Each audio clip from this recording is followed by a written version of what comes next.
다윗이 이스라엘에서 뽑은 무리 3만 명을 다시 모으고 다윗이 일어나 자기와 함께 있는 모든 사람과 더불어 바알레유다로 가서 거기서 하나님의 궤를 메어 오려 하니 그 궤는 그룹들 사이에 자정하신 만군의 여호와의 이름으로 불리는 것이라. 그들이 하나님의 궤를 새 수레에 싣고 산에 있는 아비나답의 집에서 나오는데 아비나답의 아들 우사와 아요가 그 새 수레를 모니라. 그들이 산에 있는 아비나답의 집에서 하나님의 궤를 싣고 나올 때에 아요는 궤 앞에서 가고 다윗과 이스라엘 온 족속은 잣나무로 만든 여러 가지 악기와 수금과 비파와 소고와 양금과 재금으로 여호와 앞에서 연주하더라. 나곤의 다정마당에 이르러서는 소들이 뛰므로 우사가 손을 들어 하나님의 궤를 붙들었더니 여호와 하나님이 우사가 잘못함으로 말미암아 진노하사 그를 그곳에서 치시니 그가 거기 하나님의 궤 곁에서 죽으니라. 여호와께서 우사를 치심으로 다윗이 분하여 그곳을 베레스 우사라 부르니 그 이름이 오늘까지 이르니라. 다윗이 그날에 여호와를 두려워하여 이르되 여호와의 궤가 어찌 내게로 오리오 하고 다윗이 여호와의 궤를 옮겨 다윗성 자기에게로 메어가기를 즐겨하지 아니하고 가드 사람 오벳 에돔의 집으로 메어 간지라. 같이 읽습니다. 여호와의 궤가 가드 사람 오벳 에돔의 집에 석 달 있었는데 여호와께서 오벳 에돔과 그의 온 집에 복을 주시니라. 아멘. 다윗은 사울을 지나서 또한 사울의 넷째 아들 이스보셋과 그의 군대 장관 아브넬을 지나 이제 명실공히 온 이스라엘의 통일 왕이 되었습니다. 이제 왕이 거할 처소인 예루살렘도요, 앞장인 사무엘하 5장에서 확보했습니다. 그동안 그곳에 오랫동안 차지하고 있었던 여부스 족속도 웬만한 사람들이 잘 쫓아내지 못했습니다. 늘 말씀드린 것처럼 예루살렘은 요새와 같은 도시라 산 위의 도시 아닙니까? 밑에서 쳐 올라가는 게 쉽지 않은데 다윗이 그걸 다 해결했죠. 그래서 그 예루살렘, 이 시온이라는 곳은 이후에 다윗이 차지하고 안착했다는 것 때문에 다윗 도시다, 다윗성이라 이런 별명까지 생겼죠. 이렇게 되자 성경은 이런 말을 합니다. 사무엘 앞장인데요. 5장 10절에 보면 만군의 하나님 여호와께서 함께 계시니 다윗이 점점 강성하여 가니라. 하나님이 함께 해주셔서 다윗은 거칠 것 없이 다 해결해 간다. 이런 말을 하는 거죠. 근데 이게 끝이 아닙니다. 갑자기 두로왕 히람이 이 다윗의 집을 져주겠다고, 다윗의 왕궁을 만들어주겠다고 목수와 석공들을 보내고 좋은 백향목 자재까지 다 공급하면서 다윗 집을 떡하니 지어줍니다. 이 정도 되니까 다윗이 깨닫는 게 있었어요. 앞장인 5장 12절에 보면 다윗이 여호와께서 자기를 세우셔서 이스라엘 왕으로 삼으신 것과 그의 백성 이스라엘을 위하여 그 나라를 높이신 것을 알았더라. 이렇게 말해요. 하나님이 진짜 나를 왕으로 세우셨구나. 그리고 하나님이 진짜 이 나라 백성들을, 이 나라를 높이시고 계시는구나. 그렇죠. 주변 나라가 알아서 잘 보게 해달라고 할 정도니까요. 그리고 이어지는 내용이요. 다윗이 이제 헤브론에서 7년 반이 끝나고 이 예루살렘으로 옮겨서 33년을 보냈는데 그 옮긴 이 예루살렘에서 더 많은 처와 첩들을 얻어서 더 많은 자녀들을 갖게 되는 거죠. 이것은 다윗이 일부 일처제를 범했다라는 측면으로 보는 것이 아니고 다윗이 점점 더 강성해지고 번성해 가고 있다를 막 보여주는 겁니다. 이렇게 다윗이 강성해져 가자 근처에 있는 블레셋 사람들 입장에서는 불안해지기 시작했습니다. 위기의식을 느껴서 다윗을 빨리 공격해서 잡아야겠다. 그래서 르바임 골짜기에 그들이 진을 치고 모입니다. 그러나 이 다윗을 당해낼 수가 없는 거예요. 왜냐하면 이 다윗은 모든 일을 하는 데 있어서 철저히 여호와 중심으로 했거든요. 그들이 아무리 전쟁하러 올라온다 할지라도 이 전쟁을 하나님이 해야 되는 겁니까? 말아야 됩니까를 묻고 움직이죠. 뿐만 아니라 그렇다면 전쟁을 어떤 식으로도 해야 됩니까? 까지도 전법과 전략에 대해서도 하나님을 의존합니다. 앞장인 5장 23절 보면 다윗이 여호와께 여쭈니 이르시되 올라가지 말고 그들 뒤로 돌아서 뽕나무 숲을 맞은편에서 그들을 기습해라. 뽕나무 꼭대기에서 걸음 소리가 들릴 때 그때 공격해라. 이에 다윗이 여호와의 명령대로 행하여 블레셋 사람을 쳐서 게바에서 게셀까지 이르니라. 블레셋 군대가 당해낼 수가 없죠.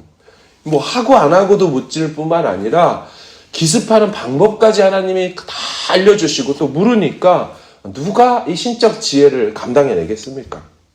다윗은 군사적으로도 막강했고 온 이스라엘의 왕으로도 확실했고요. 두로 왕도 자제와 기술자까지 보내줘서 최고의 기술로 왕궁을 멋들어지게 딱 지어주니까 부족함이 정말 없는 거예요. 여러분, 사람은 보통 이 정도 되면은 만족합니다. 이보다 더 행복할 수 없다며 자기 복에 딱 취하면서 멈추기 마련이에요. 그런데 다윗은 마치 한쪽 가슴이 왠지 시린 것처럼 무언가 부족함을 느낍니다. 그것은 20년째 기랏 여아림에 머물고 있는 여호와의 궤, 이 언약궤에 대한 마음이 있었기 때문입니다. 오늘 본문이 사무엘하 6장 아닙니까? 그런데 언약궤가 뺏기고 잃어버렸던 것은 사무엘상이고요. 그것도 5장에서 잃어버립니다. 블레셋에게 뺏기죠. 우리 아시는 것처럼 사무엘상 초반에 엘리 제사장 시절 아닙니까? 블레셋과 전쟁에서 이길 수 있는 도구로 쓰려고 여호와의 언약궤를 가지고 갔다가 대번에 뺏겨버렸죠. 그래서 블레셋, 에벤에셀에서부터 아벡, 아스돗, 가드, 에그론, 또 베세메스까지 수많은 곳을 끌려다니고 돌아다니면서 결국 기랏 여아림에 도착하여 있은 지 20년이나 지났습니다. 다윗은 이 여호와의 궤를 자기의 도시 예루살렘으로 모셔오기를 원했습니다. 그 마음은 하나님 그분의 인재와 더 가까이 있고 싶다라는 마음이 그들에게 있었던 거예요. 참 신기한 일이죠. 전임 왕이었던 사울과는 이 대목에서 너무너무 많이 다릅니다. 사울 시절에는 언약궤에 대해서 논해본 적이 없습니다. 사울 시절에는 국정사안으로 이 언약궤를 어떻게 처리할 것인가에 올라온 적이 없어요. 관심이 없어요. 언약궤가 어디 있는지. 다윗 이놈 어디 있는지만 관심이 있어서 잡아 죽여야 했지 하나님의 언약궤는 관심이 없어요. 그러나 다윗은 모든 것이 다 있고 부족함이 없음에도 영적 부족함을 느꼈다는 거예요. 바로 이 부분이 다윗의 마음이 일반 사람들과 다른 지점이었습니다. 다윗은 그래서 언약궤 이동 프로젝트를 계획합니다. 그리고 중간에 이동 중에 문제가 생기면 안 되기 때문에 군사 3만 명을 뽑아가지고 언약궤를 탈취하지 못하도록 예전에 뺏겼으니까 3만 명으로 확 둘러싸서 언약궤를 가드를 칩니다. 그게 오늘 보면 1, 2절 아닙니까? 제가 읽어드릴게요. 다윗이 이스라엘에서 뽑은 무리 3만 명을 다시 모으고 다윗이 일어나 자기와 함께 있는 모든 사람과 더불어 바알레 유다로 가서 거기서 하나님의 궤를 메어오려 하니 그 궤는 그룹들 사이에 좌정하신 만군의 여호와의 이름으로 불리는 것이라. 어마어마한 프로젝트를 3만 명을 뽑아서 하죠. 근데 이거보다 더 있었습니다. 이 일을 축하하고 어떻게 되는지를 지켜보기 위해 모여든 사람들이 있어요. 찬양팀과 악기팀과 오케스트라가 다 모였습니다. 5절을 보면 다윗과 이스라엘 온 족속은 잣나무로 만든 여러 가지 악기와 수금과 비파와 소고와 양금과 재금으로 관파트, 현파트 뭐 다 와가지고 여호와 앞에서 연주를 하며 막 잔치처럼 축제처럼 이동 중이에요. 그런데 갑자기 이 과정에서 한 사람이 죽게 되죠. 우사라는 아비나답의 아들이 언약궤에 손을 댔다가 그 자리에서 즉사하게 됩니다. 아마도 분명히 울리던 모든 음악 소리, 찬송 소리, 악기 소리가 다 멈췄을 겁니다. 축제 분위기는 얼음물을 확 끼얹은 것처럼 완전히 냉랭해지고 얼어붙었을 거예요. 다윗은 그 순간 두려움에 빠졌습니다. 9절과 10절에 이렇게 말해요. 다윗이 그날의 여호와를 두려워하여 이르되 여호와의 궤가 어찌 내게로 오리요 하고 10절 다윗이 여호와의 궤를 옮겨 다윗성 자기에게로 메어가기를 즐겨하지 아니하고 가드 사람 오벳에돔의 집으로 메어간지라. 언약궤 이동 대프로젝트가 실패하게 되었습니다. 오늘 본문인 사무엘 하에서는요, 이 일이 왜 어떤 문제 때문에 발생했는지가 나와 있지 않아요. 그냥 우사가 언약궤에 손을 댔더니 죽으면서 실패했다로 끝나요. 내일 본문에는 그리고 다시 그냥 언약궤를 옮겨옵니다. 성공적으로 예루살렘에 안착해요. 이유가 없죠. 하지만 이 내용을 다시 기록했던 역대상 13장하고 15장을 보면 우사가 왜 사망했고 이것이 실패했는지에 대해서 잘 나와 있습니다. 그 이유는 레위 사람 외에는 언약궤를 맬 수 없었다라는 것이었습니다. 오늘 본문을 보면 레위 사람이 메고 이동하지 않습니다. 반드시 그래야 되는데 인간적인 생각으로 새로운 수레 하나를 마련을 하고 거기에 언약궤를 싣고 그 언약궤를 소들이 끌고 갑니다.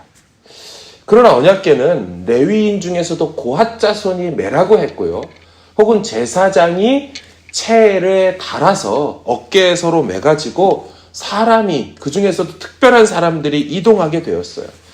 분명히 말씀으로 얘기해 놨습니다. 민수기 4장 15절에 보면요.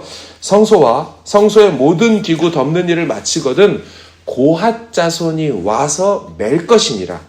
그러나 성물은 만지지 마라. 그들이 죽으리라. 그러니까 고핫 자손만 가능하고 또 만졌다가는 죽는다 말했어요. 결국 이 일 후에 사건이 난 후에 다윗이 사람들을 불러 모읍니다. 그리고 자신이 놓쳤던 부분들을 다 이야기해 주고요. 그 레위인들을 뽑아가지고 언약궤를 채에 달아서 제대로 안전하게 예루살렘으로 옮기죠. 오늘 본문을 통해 우리가 배울 수 있는 것이 있습니다. 그것은 다윗의 특별한 이 마음도 중요하고 그 마음의 의도와 이 목적도 중요하지만 그것을 이루는 방법에 있어서도 철저히 그분의 말씀에 따라서 행해야 한다는 것입니다. 오늘 본문은 다윗의 마음이 잘못된 것도 아니었고요. 그 의도와 목적도 잘못된 게 아니었지만 말씀에 따라 그 일을 행하지 아니하자 일어났던 참사를 기록해 놓은 것입니다. 제가 이 대목을 찾아 읽고 묵상하면서 놀란 부분이 있습니다. 그것은 이 문제가 왜 일어났고 왜 우사가 사망하게 되었는지 아무도 그 이유를 아는 사람이 없을 때 이를 깨닫고 다시 명령을 내리고 주도하는 사람이 다윗이었다는 것입니다. 역대상 15장 11절을 제가 읽어드릴게요. 다윗이 제사장 사독을 부르고요. 아비아다를 부르고 레위 사람 우리엘, 아사야, 요엘, 스마야, 엘리엘, 암미나답을 불러 그들에게 이르되 야 니들이 레위 사람이 지도자이니 너희와 너희 형제는 몸을 성결하게 해라. 내가 마련한 곳으로 이스라엘 하나님 여호와의 궤를 메어 올려라. 이에 제사장들과 레위 사람들이 모세가 여호와의 말씀을 따라 명령한 대로 새 하나님의 궤를 메어 어깨에 매니라. 여러분 다윗이 이 문제의 원인을 말씀을 통해 꿰뚫어 봤다라는 거예요. 제사장 사독이 알려준 게 아닙니다. 제사장이 알 법한 일인데요. 그건 몰라요.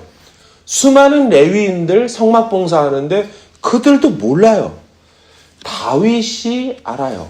분명히 나와 있지는 않지만 어떻게 알았겠습니까, 다윗이? 다시금 율법과 토라를 찾아서 읽고 찾아보며 내가 아무리 순수한 마음으로 할지라도 아무리 목적이 옳다 할지라도 말씀에 근거하여 하지 않는다면 순수함은 순진함으로 빠지는 거죠. 순수함이 온전함으로 나아가 하나님 앞에 받음직하게 되려면 바로 그것은 율법과 토라에 근거해야 된다는 것을 그가 깨닫고 다시금 한 사람 한 사람을 무슨 본인이 모세입니까? 본인이 뭐 종교 지도자예요? 아니잖아요. 유다 지파잖아요. 그런데 다윗이 그 모든 것을 다시 오거나이즈를 하죠. 저는 이 대목에서 다윗이 연주만 잘하는 사람이 아니고 노래만 잘 만들어 부르는 사람도 아니고 예배만 뜨겁게 했던 사람이 아니라 이 사람 진짜 말씀의 사람이구나. 다시 한번 깨닫게 됩니다. 문제가 생기니 다시 말씀으로 돌아가. 말씀 앞에서 문제 해결책을 찾아내. 다시 순종하고 결국 그 언약궤를 하나님 기뻐하시는 방식으로 예루살렘으로 옮겼던 사람 다윗. 사랑하는 여러분, 우리는 둘 다를 잡아야 합니다. 이 순전한 마음도 잡고요. 순전한 말씀까지 우리는 붙들어야 합니다. 오늘도 더 뜨겁고 깊게 여호와 하나님을 이처럼 사랑하는 저와 여러분 광명의 성도들 되길 주님의 이름으로 축원합니다.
아멘.